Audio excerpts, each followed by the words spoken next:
शांती ब्रह्म संत एकनाथ ब्रह्मलिंग सच्चिदानंद श्रीपाद माऊली महाराज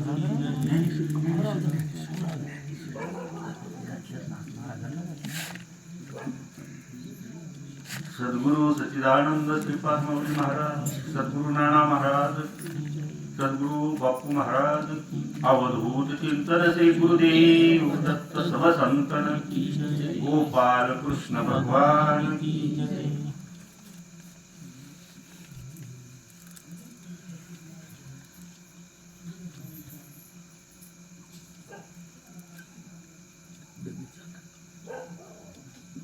गुरुर् ब्रह्म गुरुर्विष्णु गुरुर्देवो महेश्वर गुरुर् साक्षात् परब्रह्म तस्मै श्री गुरवे नमः। तस्मै श्री गुरवे नमः।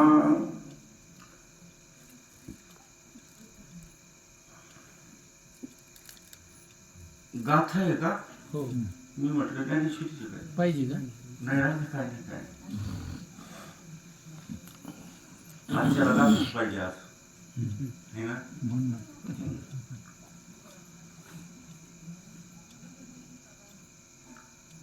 गाथ्यातला स्मरणातला एखादा घेऊ आपण एखाद्या या ना.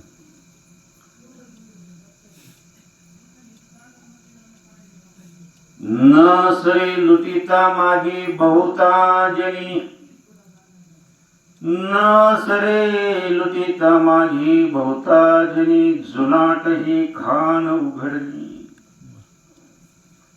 सिद्ध महामुनी साधक संपन्न त्यांनी जतन करून ठेवले। पायाळूच्या गुणी पडले ठाऊक, जगा कुंडली कला खविले। सिद्ध महामुनी साधक संपन्न तिही जतन करून ठेविले। तुका म्हणे तेथे होतो मी दुबळा, पण लागले कपाळा थोडी बहु। सिद्ध महामुनी साधक संपन्न तिही जतन करून ठेविले।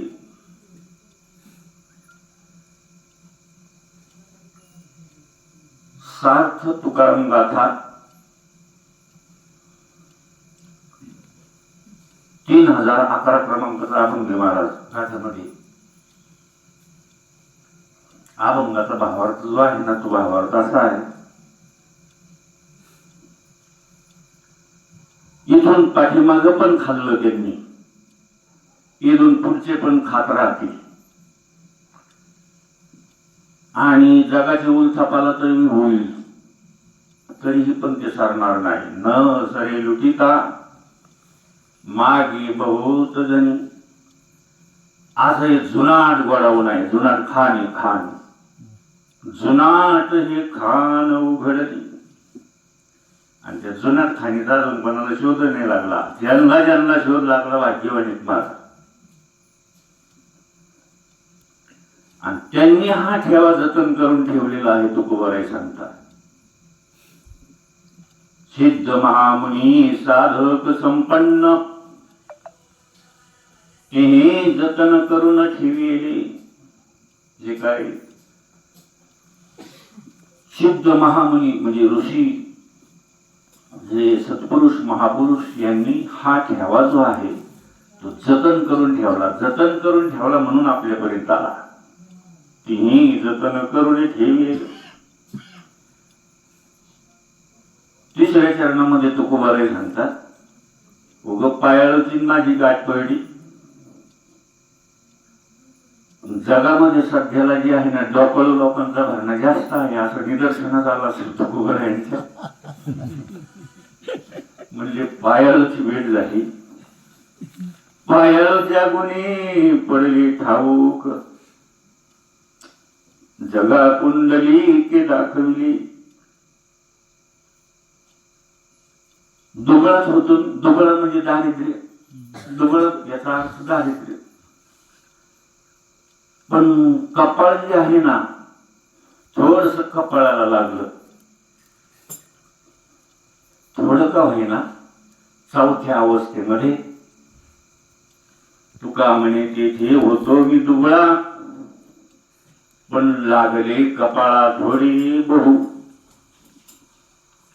आणि म्हणून अभंग केला महाराज. आपण फक्त म्हणायला जे आहे ना, म्हणायला सोपं आहे, पण त्याच्यामध्ये जी काही रस आहे ना, तो रस भरपूर रस आहे ओतलेला. सत्य गुरु राय कृपा मज केली, परी नाही घडली सेवा काही.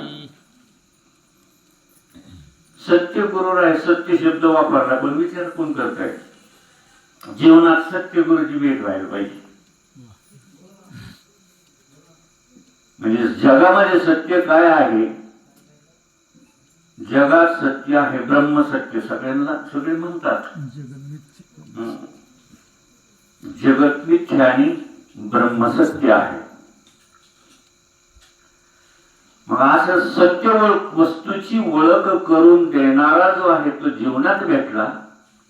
सत्य गुरुराय कृपा मज केली, माझ्यावर कृपा केली. सत्य गुरुची भेट जीवनामध्ये झाली. याचा अर्थ तेव्हापासून हा नियम लागूच आहे खोट्या गुरूंचा. त्याच्या अगोदर सत्य म्हणले, हा सत्य शब्द वापरला म्हणजे नंतर लपलेले काहीतरी अगोदर. पण पुढे पण म्हणतात की पण परी नाही घडली सेवा काही. माझ्याकडून जे घडायला पाहिजे होतं ना, जे काही कामकाज त्यांनी मला सांगायला पाहिजे होतं, ते माझ्याकडून घडलं गेलं नाही. म्हणून आजचा जो काही दिवस आहे, आता या ठिकाणी हरिभक्त परायण गाडे सर यांनी पण या ठिकाणी एकदम असं वांग्याच्या फोडी कशी करून सांगत होतो तसं एकदम या ठिकाणी सविस्तर मांडणी केली त्यांनी. आणि हेच पाहिजे असंच. त्याच्यानंतर माझी पण इच्छा होती हरिभक्त परायणातले धस महाराज जे आहेत ना, म्हटलं त्यांचं थोडस ऐकू. कारण मी माझ्या सवंगड्यांना सांगितलं होतं येताना, म्हणजे एक दोन प्रवचन आपण ऐकू आणि लगेच रिटर्न येऊ. आणि जर म्हटले तर म्हटलं सचिन महाराजांना म्हटलं की तुम्ही एक थोडा वेळ करा. नाही म्हटले मामा तुम्हाला त्या ठिकाणी बोलावं लागेल. पण म्हटलं मी तर आहे की म्हणायला, परंतु तुम्ही थोडस म्हणलं त्या ठिकाणी बोला. वेळ जर समजा असेल तर बोलू म्हणलं एक 10-5 मिनिट. कारण या ठिकाणी कसं आहे की एका ताटामध्ये वेगळ्या वेगळ्या प्रकारची पक्वान्न जर असली ना तर मग जेवण रुचकर बनतं. आणि एकच आयटम जर असेल ना तर तो खायचा कशा बरोबर तो पण प्रश्न पडतो ना. म्हणून म्हटलं थोडं थोडं जे काय आहे ना थोडं थोडं सगळ्यांनी बोलू. म्हणून आजची जी काही तिथी आहे माघ शुद्ध दशमी, किंवा वास्तविक पाहता जी जगद्गुरु आहे त्या जगद्गुरूंचा आज वाढदिवस आहे. वाढदिवस तुम्ही म्हणाल कस काय वाढदिवस? तुकोबारायांची जयंती तर झाली, परंतु खऱ्या अर्थातला वाढदिवस व्यावहारिक जन्म जो आहे ना, तो व्यावहारिक जन्माचे आपण बड्डे साजरे करतो आज हॉटेलमध्ये जाऊन वगैरे. व्यावहारिक जन्म येतो. पण अध्यात्मामधला जो काही जन्म आहे, ज्या दिवशी अनुग्रह होतो त्या दिवशी खऱ्या अर्थाने मनुष्याचा जन्म झाला म्हणून समजायचा. याला उदाहरण आहे आणि पुरावा आहे. सांगदेव 1400 वर्ष शरीर जतन केलं होतं. 1400 वर्ष शरीर केले जतन, पण बोधाविनशी न वाढविला. नाही ज्ञान दृष्टी नाही गुरुपदेश, अध्यात्माशी दोष लाविला. 1400 वर्ष शरीर जतन केलेला. लहान विभूती नव्हती महाराज.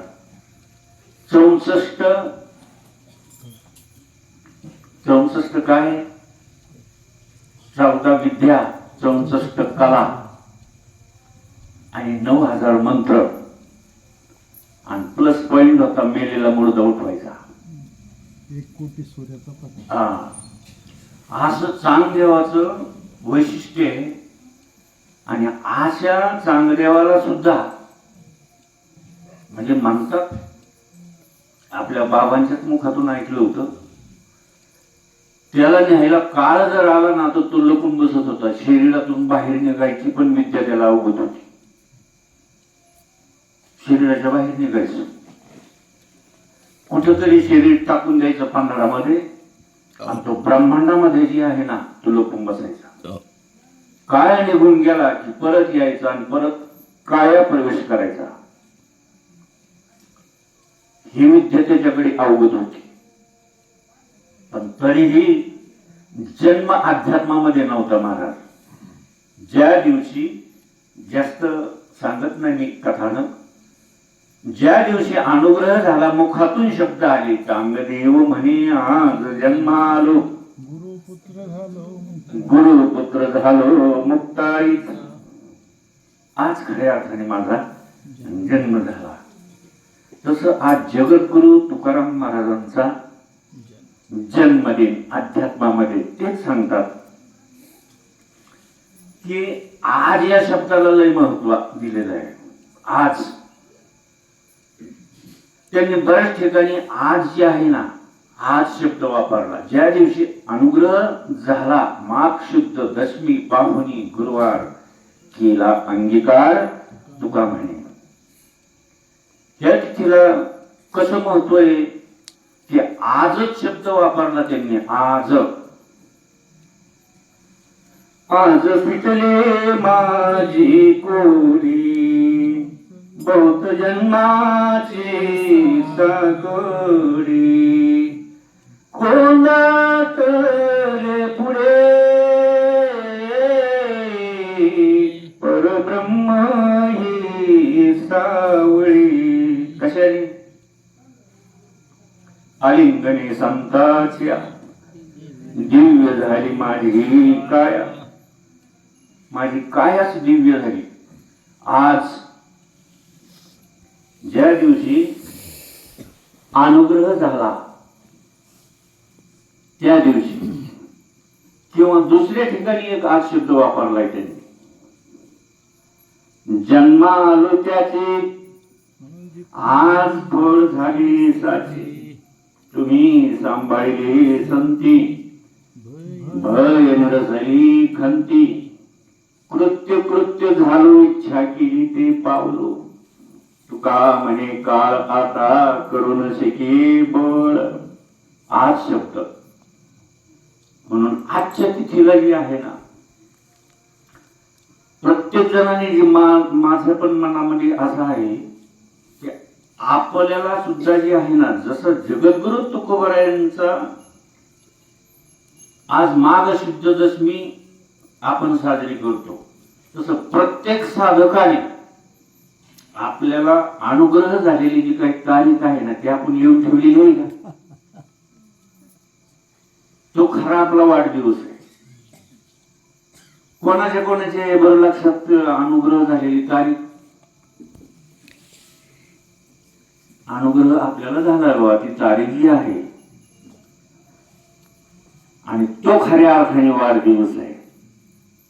आता या नासक्या कुचक्याचा तर विचार जगद्गुरु तुकोबरायांनी पण मानला, ज्ञानेश्वरीमध्ये पण मानला. देह तो पाताचे झाली, कर्माच्या गुणी गुंतले, भवतसे चाकी सुचले जन्म मृत्यूच्या, हे काळ नळाची तोंडी, घातली लोण्याची उंडी, मासे पंख पाखडी. म्हणजे ही लाईट गेली का?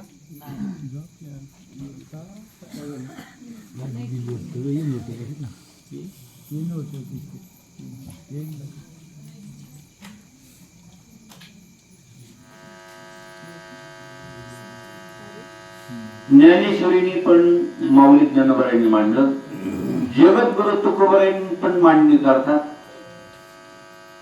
देह ही काळाची, धन कुबेराची, तिथे मनुष्याची काय आहे, हे का नाही? तसं या ठिकाणी आवाज कमी राहू द्या, म्हणजे वाजायचं नाही. थोडस गाला म्हणजे बघायला आपल्या इथं त्याच्यामुळे वाजतंय का? असं आहे का? हा थोडासा राहिला ना तरी चालेल. का झालं एवढा?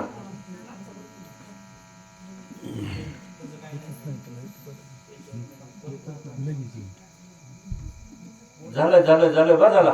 राहू द्या, नाही वाजत आता. चला महाराज या.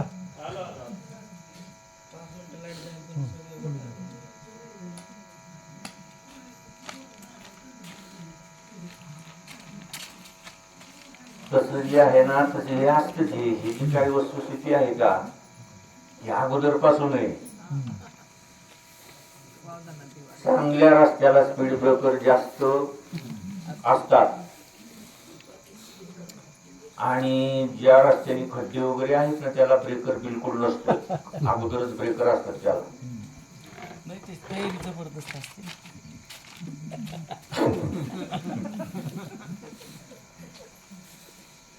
म्हणून खऱ्या अर्थाने आजचा जो काही दिवस आहे हा महत्वाचा दिवस मानला जातो. आता ह्याच माघ शुद्ध महिन्यामध्ये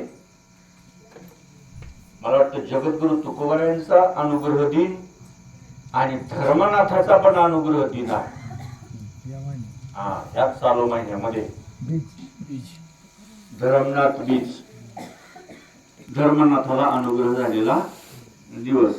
कारण नवनाथ ग्रंथामध्ये मला वाटतं 35व्या अध्यायामध्ये ओळ टाकलेली. मी एक ठिकाणी कार्यक्रम केला, त्यांना विचारलं बीज म्हणजे या दिवशी नेमकं काय झालेलं आहे बा?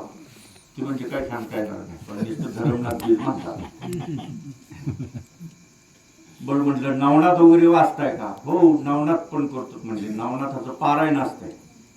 नवनाथ पारायण करून बीज पण साजरी केली जाते काही ठिकाणी. त्या ठिकाणी कार्यक्रमात कीर्तनातून मी विचारलं होतं त्यांना, म्हणजे बीजेचं नेमकं काय महत्व आहे बा? कशाला म्हणायचं बीज?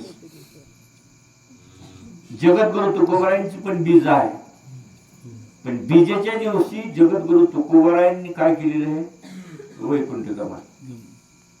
आणि मग धर्मनाथाच्या बीजेला पण धर्मनाथ बीज म्हणतात. ह्या दिवशी नेमकं काय घटनाक्रम झालेला आहे? ते म्हणले अशाच काहीतरी झाला असेल. म्हटलं नवनाथ वाचलाय? म्हटले हो नवनाथ वाचलेला आहे. त्यांना ती एक ओळ जी आहे ना ती ओळ बोलून दाखवली. माघ शुद्ध द्वितीयेशी धर्मनाथाची बीज म्हणती. ये दिवशी गोरक्ष जती अनुग्रह देत तया ते. म्हटलं ह्या ओळीचा अर्थ काय? या दिवशी माघ शुद्ध द्वितीया या दिवशी धर्मनाथाला दीक्षा ग्रहण केलेला दिवस आहे. गोरक्षनाथ गुरु महाराज गोरक्षनाथाने अनुग्रह दिलेला दिवस. आणि म्हणून तोच अनुग्रह जो आहे तोच अनुग्रह जसाच्या तसा संतांच्या मार्फत जे आहे ते तुमच्या आपल्यापर्यंत मेसेज आलाय बघा, निरोपात. हा आता हे किती जरी समजा ऐकलं आपण, आपली सगळी माणसं हुशार असतात. तुम्हाला सांगतो हुशार, कारण याचा करंटच असा आहे. दिव्याने दिवा लावला की उजेड सगळ्यांचा सारखाच. फक्त काय होतं, काहींवर काजळी वगैरे येते तेवढी फक्त काजळी येऊन द्यायची नाही. काजळी येऊन द्यायची नाही. फक्त काजळी आल्याच्या नंतर काय होतं, एखाद्या वेळेस दिव्याची ज्योत बारीक होती, काजळी येते आणि काही वेळेस जी आहे ना दुसरीच हवा घुसते आतमध्ये आणि मग दिवा जातो विझून. मस्त तयार होती. फक्त दिवा विझून द्यायचा नाही, निरोप जसाच्या तसा आपल्यापर्यंत आलेला आहे. अनंतोपकार तुम्हाला सांगतो त्यांची. जगद्गुरु तुकोबाराय जे आहेत आज तुमच्या आपल्या ह्या मार्गाला जी का आहे ना, ज्यांच्या भाग्यामध्ये हा विषय अजून गेलेला नाही, पोहोचलेलाच नाही, तुमच्या आपल्या भाग्यामध्ये हा विषय आला महाराज, त्यांना याचा सुगंध पण अजून काहीला नाही. जगद्गुरु तुकोबारायांच्या जीवनामध्ये, कारण तुम्ही आपण जे आहोत बरेचसे कार्यक्रमामधून सुद्धा आपण ऐकलेले 4 प्रकारचे वर्ग सांगितलेले, बद्ध, मुमुक्षु, साधक आणि सिद्ध. गाथा प्रकरणामध्ये बद्धाचे पण अभंग आहेत, मुमुक्षूचे अभंग आहेत, साधकाचे अभंग आहेत आणि सिद्धाचे पण अभंग आहेत. आता वास्तविक पाहता जगद्गुरु तुका अवतार नामयाचा, संप्रदाय सकळांचा तिथून या, हे शब्द जे आहेत हे म्हणतायत. मग संप्रदाय सकळांचा तिथून या, कुठून संप्रदाय आहे? संप्रदायाची व्याख्या जी आहे माऊली ज्ञानोबांनी 18व्या अध्यायामध्ये वर्णन केलं.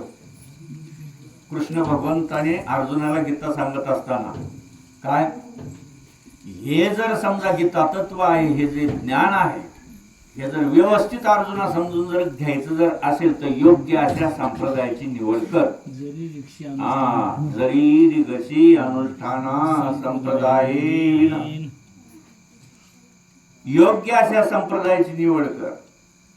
मग आता योग्य म्हणजे योग्य शब्द वापरला त्या अर्थी अयोग्य पण आहे, आणि हे आपल्या लक्षात येते महाराज. ऐका नाही, एक ठिकाणी जगद्गुरु तुकोबरायाने शब्द वापरला, तुका म्हणे कैसे आंधळे हे गेले विसरून. याचा अर्थ खोट्या पण देवाची लोक भक्ती करतात, त्यांनी म्हटले का तसं. पण हे काही गोष्टी ज्या आहेत